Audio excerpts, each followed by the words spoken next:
All right. We've gotten mixed reviews from last week. Some say it was the best pod and their favorite pod they've ever listened to. Some said it was an abject disaster. Whichever camp you're in, glad you're joining us again this week. You got Vikings, Eagles, Broncos, and Panthers, and I have heard promises or rumblings of maybe the Giants and or Bengals making an appearance later. But wanted to get back on here and bring that same energy and start getting into some of the trades that have happened since things have reopened here. I think we've got about 26 that have happened so far, some being cap dumps, some being real whoppers. So we're just going to go through what we're seeing there, what we like, what we don't like. And if some trades happen live and we deal with it live, even better. But without further ado, gentlemen, thanks for joining me. Glad to be here. Of course. I'm in the camp of last week was one of the best podcasts ever. I personally have listened to the first 25 minutes or so about 30 times in the past week. Excellent. That's all you can hope for is, you got to drive the views. You got to drive the clicks. Exactly. We just need a soundboard with some of those mic quotes to play every once in a while. Oh, God. Man, last week's episode should have more views than the Cat Williams interview. I'm going to go viral. Exactly what I need. Anyways, let's talk about these trades. So 27 trades have happened since trading reopened on the January 8th or last Monday. Which again is a pretty good pace, considering that there's a lot of feeling out of people. It felt like on Monday before the first trade happened. I think everything reopened at 9:30 or 10 o'clock, and the first trade didn't happen until 6:15. So again, a couple of cap dumps to start here. Berrios and Bourne freeing up about $25 million to the from the Chiefs to the Cardinals. Then Goose uses some of that freed up cap space to eat Van Jefferson from the Bengals, and then Bengals continues his cap dump of Jake Browning, I can't say that name, and F.A. Obata, and a fourth to the Steelers. So, again, a bunch of cap dumps. Anyone else really surprised that those were the first couple of moves that were made? I mean, I'm surprised they were the first ones made, but I'm not surprised they happened. Yeah, them happening was not surprising. The return on all of them was surprising, though. Yeah, and again, you didn't think that you'd be able to get out of some of those contracts as easy as they did, but they did, and there's apparently value with some of those players. I had to squint pretty hard to see it. Especially with that kind of contract. But a lot of these teams are going in with a lot of cap free for next year. So we'll see if these bets pay off. Then it's the Zach Moss-a-thon here. Who knew he was going to be the hot name this offseason? Bears giving up multiple fourths to get him and then flipping him to Pats for J.K. Dobbins. And again, Pats giving up a Buckeye is a rare thing to see. Is it just that, hey, he was good this year, so maybe he's going to be good next year, and why not take a cheap flyer on him? Is that the strategy here, or what do you guys think? I mean, I think that's the strategy, especially with the 2 fourths, which I love that trade. And then, I don't like the next trade so much for Bears, but in theory, Dobbins was worth more for the majority of the season. Zach Moss also feels like one of those guys who's going to hit the open market. He's going to try to get some kind of market, but then nothing's going to come, and he's just going to end up back in Indy on a cheap deal, backing up JT, just a high-end potential handcuff for fairly cheap. So if you look at them combined, though, he gave up 2 fourths for J.K. Dobbins, which is a great deal if Dobbins returns healthy. Yeah. Yeah. When's that going to be, though? And his cut boy's also off contract now, so who knows where he'll even be. Then if he does land somewhere, if he even makes the team. So he's got a long road in front of him. Yeah, both of them are gambles, but fine gambles at that price. Mm-hmm.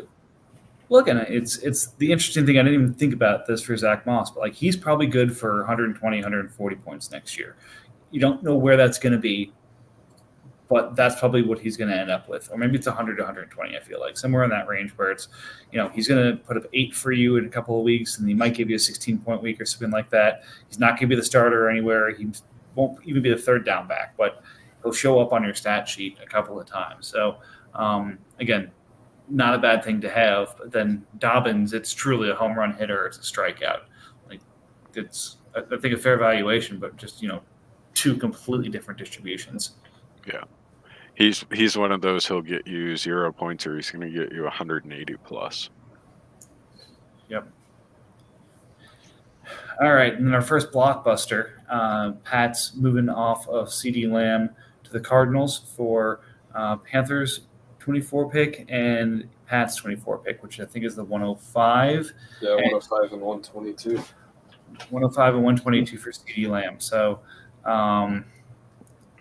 yeah, I mean, these kind of trades happen. That's why you go get some of these players and hang on to them and just kind of let people come buy them from you. Again, it's fun to see Patriots with ammo because he will continue to move things around until he's happy, and then the next day he'll start moving things again. It's just a fun trader to have in the league. I think this is a good trade for Pats. I mean, this is one of those where, like, I look at it, I don't know if I would have paid that price if I'm in Cardinals position. So, like, it's a win for Pats in my eyes. It's a very solid return for Lamb, given that he's not on his rookie deal anymore. Yeah, I'm a little surprised the 105 was involved. Like, I think I probably would have tried to do the Commanders in my pick, so 16 and 22 instead. Because if you could have had Lamb and then pick at 5 another receiver to go on with him, and then he takes his quarterback with, I believe he's 2 or 3. I don't know. That could have been a heck of a start. So, But Yeah. I will say, like, I own a receiver around that value, and if somebody came to me and offered me the 105 and the 122, I would decline it in an instant. Lamb is not going anywhere without the 105, and I totally get RJ's side of it too. Like, sometimes you just got to hold the asset no matter what they give you. Well, yeah, he's one of those receivers probably in that 3.5 first value. Even with not being on the rookie deal contract, I think that probably demerits him to the 3.5. And again, a top 10 pick counted as a 1.5 basically. So Yep. If he didn't give that, if it was 2 later picks, a lot more would have had to be in there, draft capital wise or whatever. But that's less sexy during the offseason and tougher to continue to move. So I think it worked out well for everybody. definitely 2 teams though where you'd probably get a lot more value if you just kept your own picks and drafted and hit. All right, then Yeah, but that's not fun. we've got back-to-back bill here. Giving up Cole Turner for Trayvon Diggs, and then Quinnen Williams and Denico Autry for Nick Chubb, the 405 and the 505 or 506, something like that. That's next year's 5th. Oh, next year's 5th. Okay. All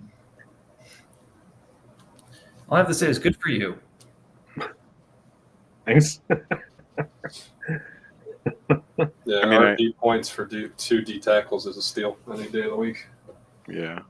I mean, Nick Chubb is kind of in that Dobbins category, right? Or was his injury a little bit? No, it was still. It was an ACL, MCL. Yeah. So, I Well, mean, he that might. one also has more repeat injuries. Right. Yeah, Chubb has sustained production, whereas Dobbins hasn't stayed on the field yet. So, I'm just saying in the scenario of like he'll either come back to form or like he probably will give you a 0. Yeah, there's talk that he was going to be, or that he could start on the pup and miss the first 4 weeks because I guess they found that the ACL needed work done as well. But yeah, I mean, Nick Chubb is a monster regardless of what his situation is. So it's a risk, but I don't know. I feel Danico Autry is going to be real old next year, and he's going to move to D tackle. And Quinnen, I already had Quinnen and Hargrave. I didn't need both, and doubling up running backs. There's plenty of good, talented young defensive tackles that are pass rushing monsters. So he is relatively replaceable. Somebody of Nick Chubb's ability, if he goes back to being Nick Chubb of old, is not very replaceable. Yeah, I mean, as far as Diggs and Turner go, I just wanted to get another corner with me going to lose Bland in the offseason. No, I think that was a fantastic trade. Like Cole Turner is one of those tight ends that has some amount of upside, but like tight end is one of those where like that upside very rarely hits. Yeah. It's good we have James on for this next one because it involves him.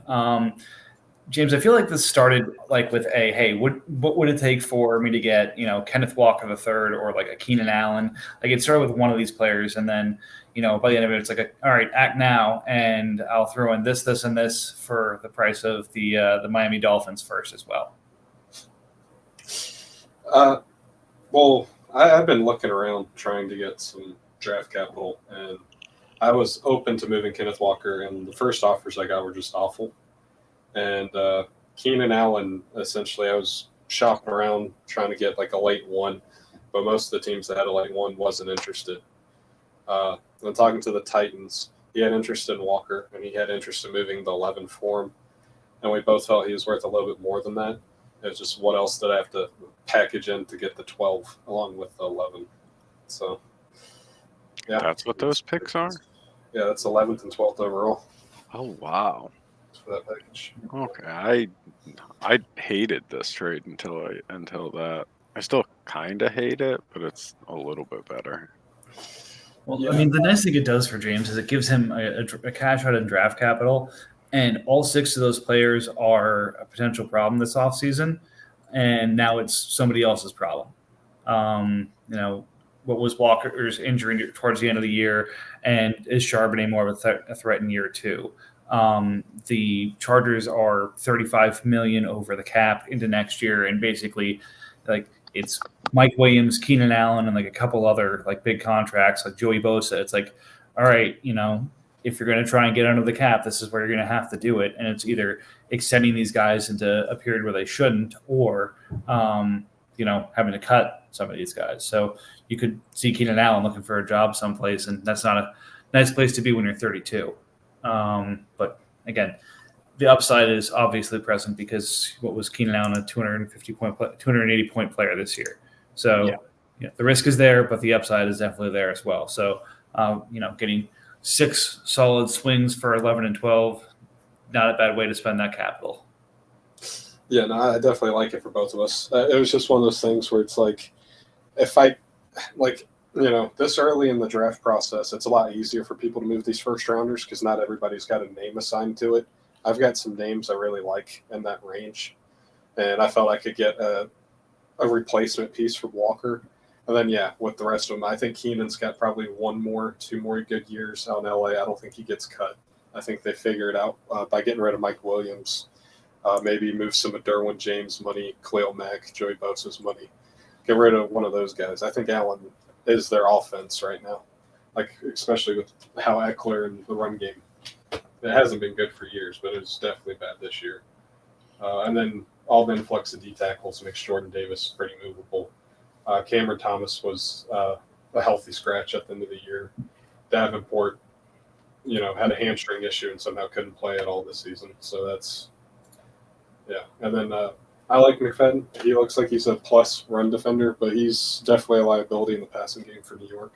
So I don't know how much of a role he contains. So I was happy with taking my picks. Titans wasn't done. Pairing his, I guess, the 203 and Chargers is 206, right? 209. 209. So 203 and 209, and the Browns have what, like 125 27, 25, 26, 27. somewhere in that range. 27. I mean, I get it. Moving up for the first, I would rather have probably the two early seconds, but you know, Titans has a ton of picks, so he's going to have to consolidate some of his capital.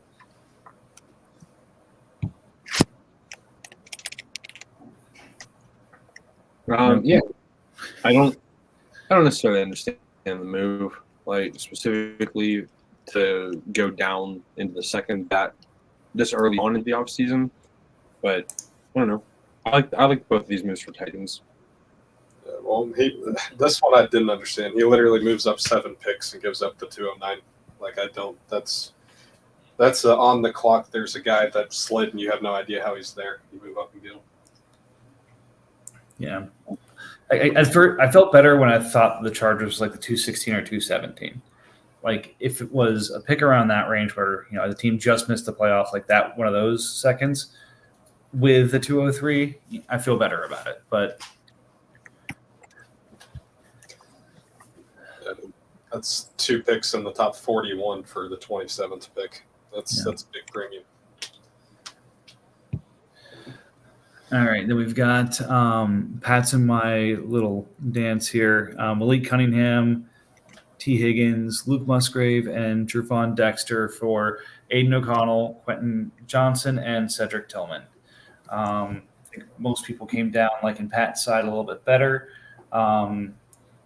My affinity for Aiden O'Connell has been well stated on this pod multiple times. So I won't go into that, but especially with Pierce getting that job back, I could absolutely see a scenario where they go into next season where Aiden O'Connell is under center as their starter. So I might be the only one who thinks that, but I'll take that shot.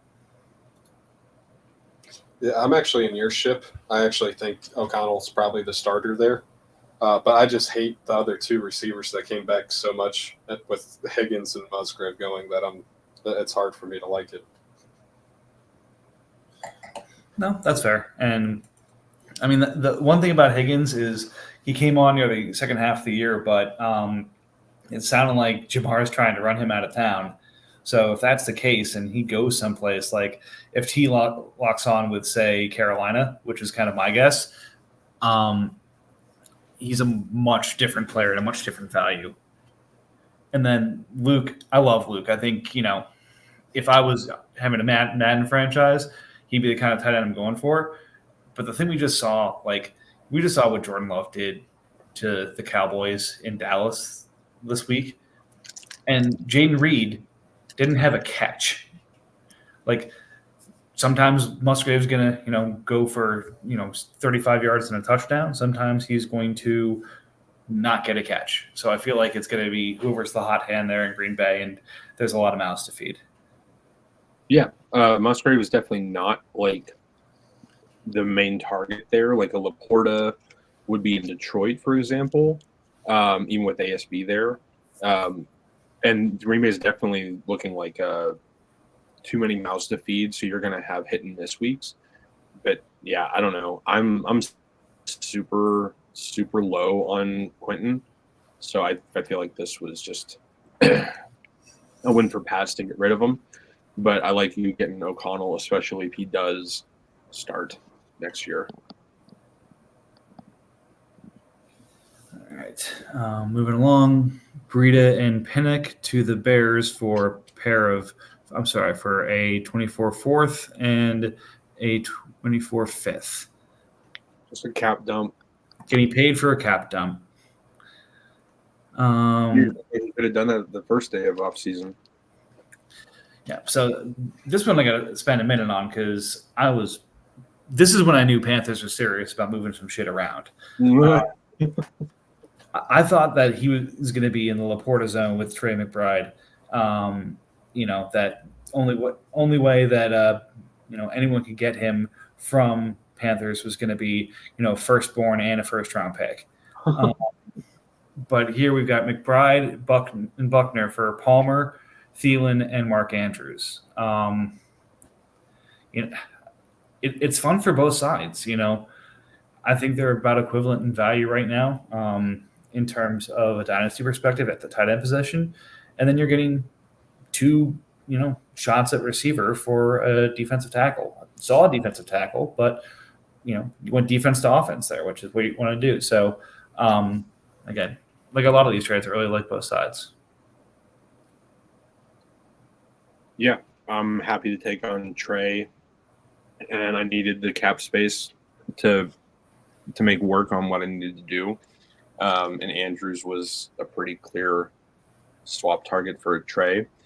And I know Buckner's coming off like a career year and probably won't repeat it, but he's still worth the gamble. Palmer probably becomes the one or the two in LA next year based off of the rumors of Mike Williams and Keenan with their contract situation. And then Thielen is he's just going to be a consistent wide receiver 3 or 4. Yeah, for me, I think Thielen, got into the league a little bit older. His route running savvy is just phenomenal. Mm-hmm. The amount of separation he can create with, he's going to be good no matter what happens there. Because there's even conversations right now in Carolina about them potentially shopping him around to get more draft capital. And I know he wants to go to a team where he could potentially win now. So it'd be interesting to see what happens with that. And then, I'm a big hater of QJ. I think they keep Keenan. I think Palmer becomes the number 2. And then they try to figure out what else behind him. And then, I love McBride. I really do. I was big on him when I drafted him. There's some people in here that questioned that I drafted him, especially as high as I did. Second half of the season when he started starting, he showed it. But just McBride to Andrews. I get older, I get the cap, but you can't just go easily find 2 receivers. So That's true. All right, then I jump back into things here, moving my love, Kwity Paye, Kenneth Murray, and a Bengals 25 fifth-round pick for Adebawore. The Giants first, the Chiefs second, the Bills fourth this year, and then the Texans fifth and the Chargers third in 25. So basically a set of draft capital and a developmental D tackle for Kwity, Murray, and a fifth. Chargers, buying things around the edges rather than having to use premium assets here. Okay, so we have 28 and 55. We have 8 months before the season starts, and I'm guessing we're going to see Kwity back in Minnesota by some magic. Again, it's not going to be me who instigated it. I agree with Jeremy. For fuck's sake, Mike.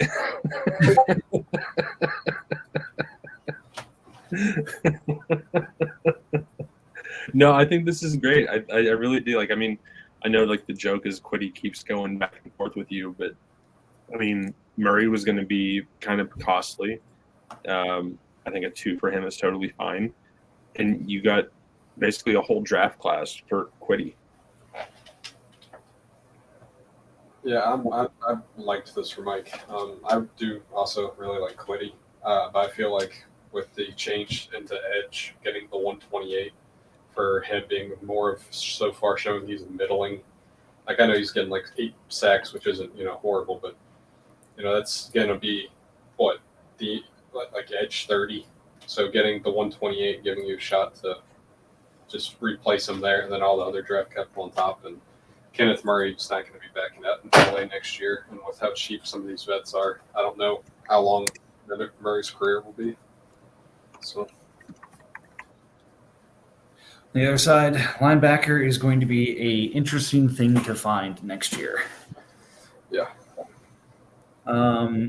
All right, we have the Titans back here, giving up Keenan Allen for DJ Chark and Carl Granderson. I didn't get that. Well, the part I don't get is, can we skip to where he ships Carl Granderson real quick? Go in order. Go in order. It's just if you break it down, he got DJ Chark, 2 fourths and a third for Keenan Allen, and that's awful.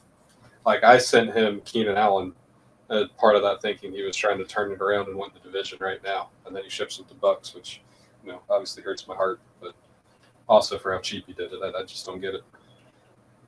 I think there was a sell point of DNs are very valuable, and he's still getting a wide receiver back. He doesn't have a DN. He sold him already. Well, yeah, I'm talking about the deal as it sat. Yeah. Like, I imagine that's what it was. There was a DN that you could tag. He probably had conversations with people about trading them. I mean, he put him up on the block almost immediately. So, I don't know. And Keenan's old, so he's probably looking at trying to find a little bit of youth compared to a 32-year-old receiver. Yeah, for DJ Chark, 2/4 and a third. So I assume these next two trades, James, were kind of worked out, kind of either in advance or as kind of a three-way deal here between you, Colts, and Titans. To a degree. Where Colts gets his 25 first back, so he can tear down and build the way he wants to build. James, that was what, the 112 I think you gave up for that? Yeah. And then in return, end up flipping the Colts first back to him for Mingo, Nolan Smith, Bradley Chubb, and Hassan Reddick. A couple of risks and a lot of upside, for sure. A lot of DNs. Yep. In the end, a lot of DNs. That's really good value for that pick. Yeah, that's incredible. So essentially what it came down to is Colts had been talking to Seahawks, and I was talking to him later on, and I didn't know, and he told me that he had offered him George Pickens, Nolan Smith, Bradley Chubb, and Hassan Reddick for the 105, 106, whatever it is. And Patriots? no, to the Seahawks. 6. And well, he is who holds the 6th. So yeah. Seahawks. So he's offering- That's his own pick. Yeah, so he's offering all of that for just the 106. And, I had the 111, and I was like, well, if that doesn't work out, are you interested in something in the 111 range? And we started talking and worked out kind of the framework on the 111. I'm like, he doesn't have a lot of pieces that are individually worth it. So it got up to a point where I felt like it was quite a bit I was getting in return. But he really wanted to do it, and I just went, okay, well, would you rather potentially have your future first back so you can tank like you've been saying you wanted to? Because, like I said previously, he offered Herbert to the Commanders at the trade line just to get his pick back for this year. So I went and hit up the Titans and asked him if I gave him the 12, would he give me the Colts pick? And we just flipped everything around so he could tank. Yep. Yeah, it's one of those classic calls for a pick because the talks just worked out that way. Yeah, well, that's essentially what you see, except for instead it would have been Mingo. Instead of Mingo, it would have been Pickens for just the 106. So instead, he got his first back, so he can do what he wants. What do you think, Chris? Was it worth it?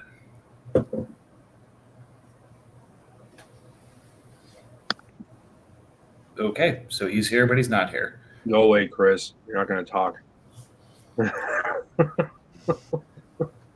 He probably ran and got a beer or something like that. Maybe he's gardening again and left his phone on the grass.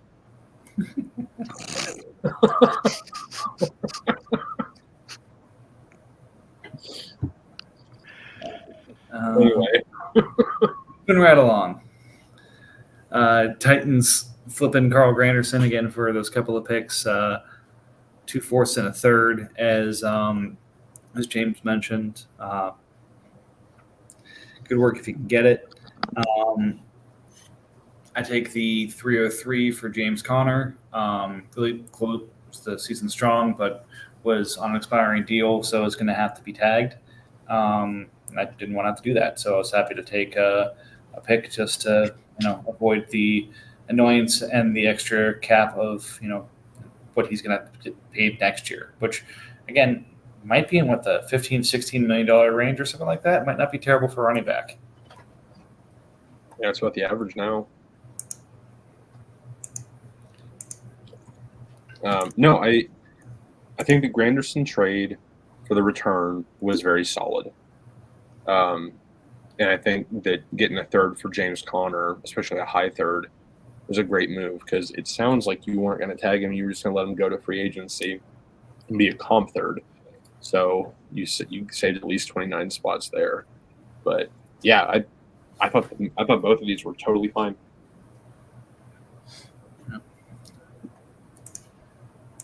All right, then moving right along. Sorry, I got on the wrong tab here. It's your Nick Chubb trade. Yep. Chase Brown, your second in 25 and your third in 23. So you've now picked up your Ravens third. right. Did you already get your first back in your previous? No. Or is it coming up? Okay. Sorry, didn't ruin it. So yeah, let's go back to this completely earlier trade that has nothing to do on later trades. So a second and third and Chase Brown for Nick Chubb. Not bad for what you put into it. Yeah, I like Chase Brown as a dart throw here. I think he has an opportunity in Cincy, especially if they don't re-sign Mixon. And then obviously my 2 and 3, those are just nice to have as well. Even though they are late, I'll still be happy with those. Yeah, I messaged you, Bill, exactly what I thought about this, and before this even happened, the OC for the Bengals, Brian Callahan, already came out and said like a week or two ago that he expects Chase Brown to have a much larger role next season. So. Oh, okay. Yeah. Well, that's good to know.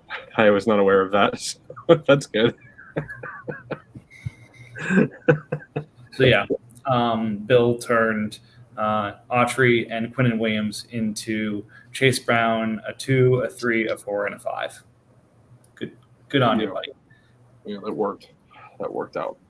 All right, let's get RJ having a comment on some things here. Picking up a tight end and K. Dotton for and an upgrade in draft capital for what I believe is the 29 and 30. Yeah. So 122 and K. Dotton for 129 and 130. Hey, if previous trades have taught us anything, that's getting Otton in at a late second round pick. So yeah, I mean Otton is worth roughly a second, and I got to move up a little bit, so because I didn't have a second that I wanted to give up, and we all saw later on that evening that Otton's probably going to be a decent tight end. Yep. All right, then James cashing in on Autry here for 2 fourths and a fifth. Again, gave up Nick Chubb for Autry and Quinnen, and is now selling pieces of that for fourths and fifths. So a rough turn of events. I'm not sure if this was planned or not, but tough to see the breakdown of assets like that.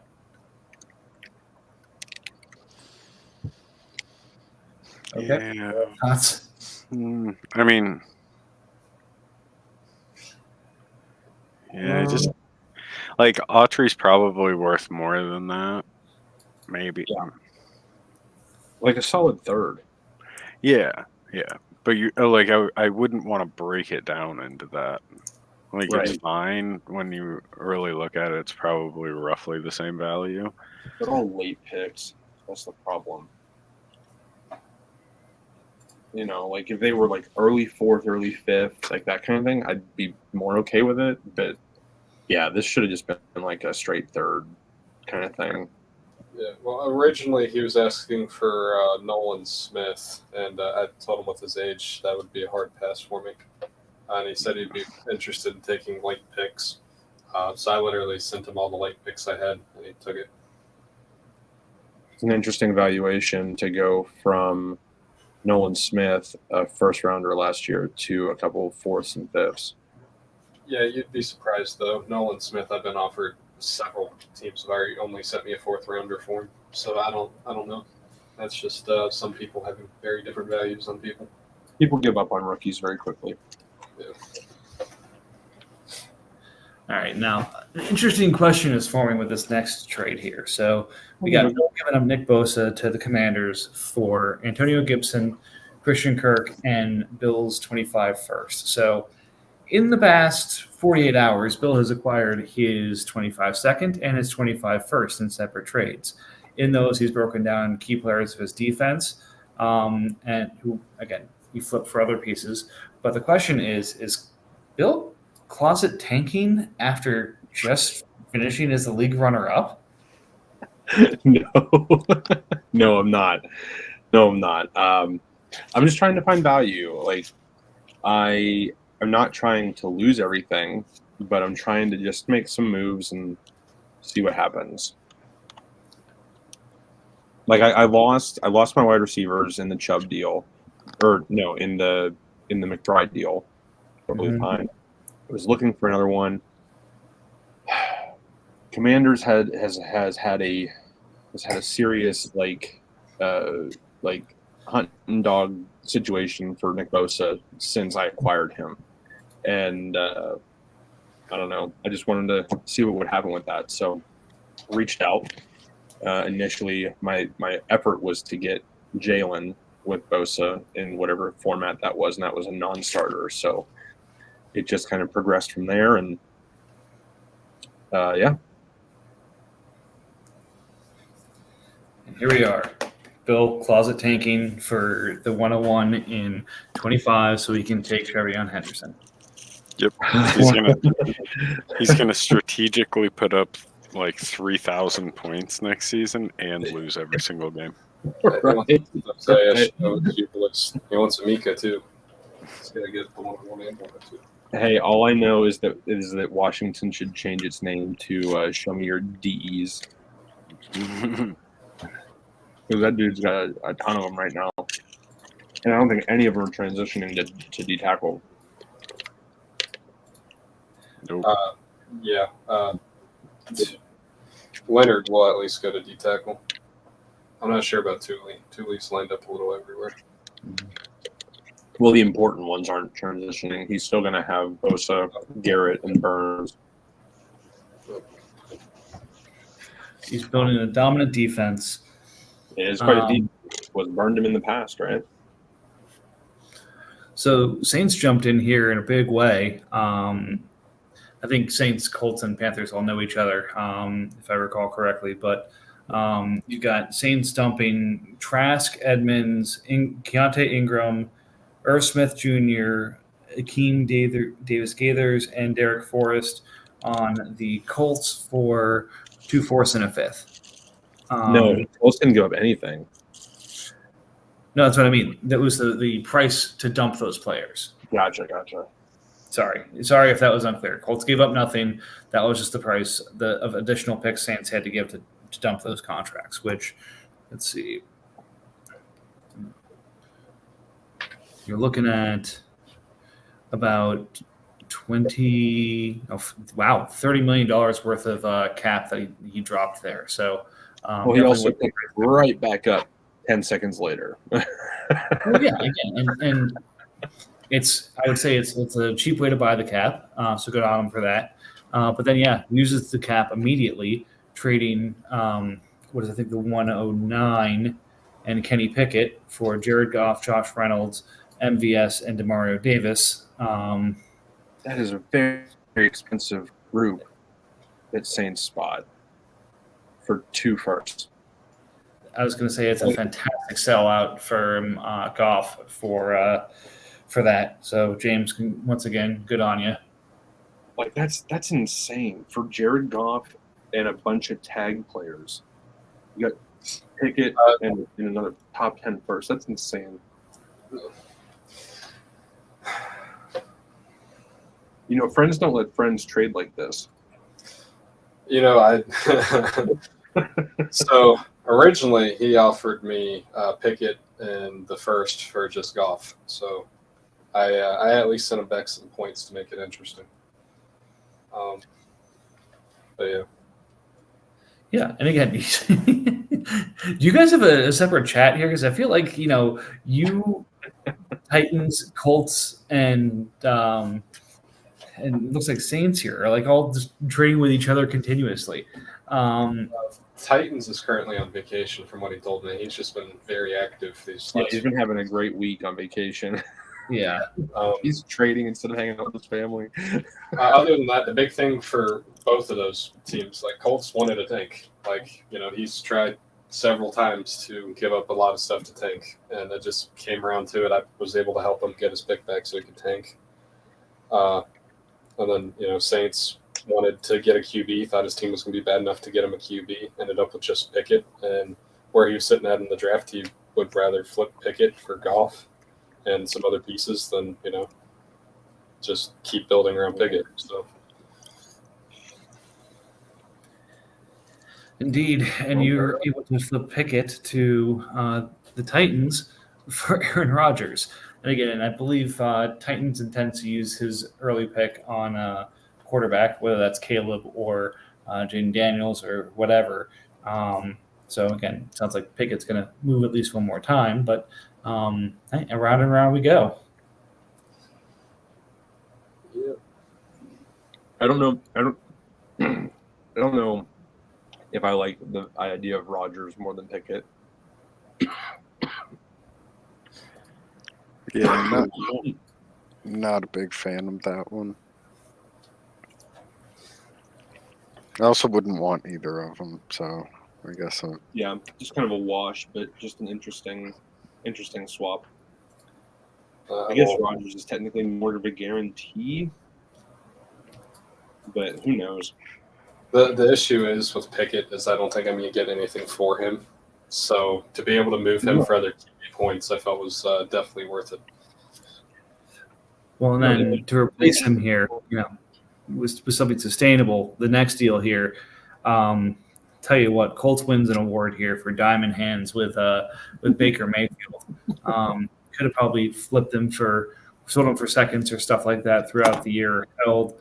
And then thanks to this playoff performance he just had, he gets the 112 for two corners in the 112 for Baker and Jamin Davis. So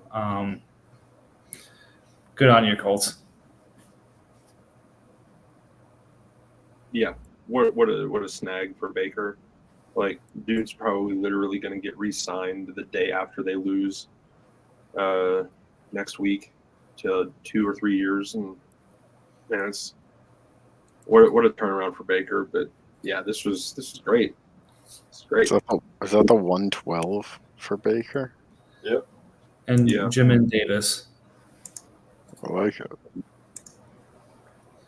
I mean, Davis did have a bad year, 160 points in 13 games. Again, I think he's a middle linebacker, if I recall. So again, depending on who the new coach is and what the scheme is, he could stay linebacker next year. That may not be a bad thing to have. I'm going to say this, though, out of all these deals, Titans activity, dude's going to push Jags for the division. I think that's going to be a really fun division to see morph throughout the offseason. Because if Colts is truly, going to the tank, Texans is ready to go with Watson, with Gibbs, with his receivers. He's and some draft capital here. He's going to be somebody who's looking to make a push this year. Titans is loading up here.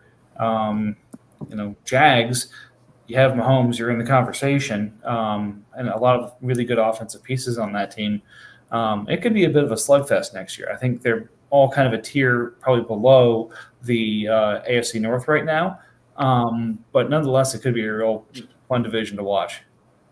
Yeah, well, Titans still has 2, 21, 26, and 27. And he already has Baker, Pickett, Connor, Walker, and Khalil Shakir, Isaiah Likely. So, he could very easily, if Pickett, there's no competition, whatnot, he could easily flip Pickett, maybe get another wide receiver, 2 or 3 range, not like top end, but a guy who produces here and there.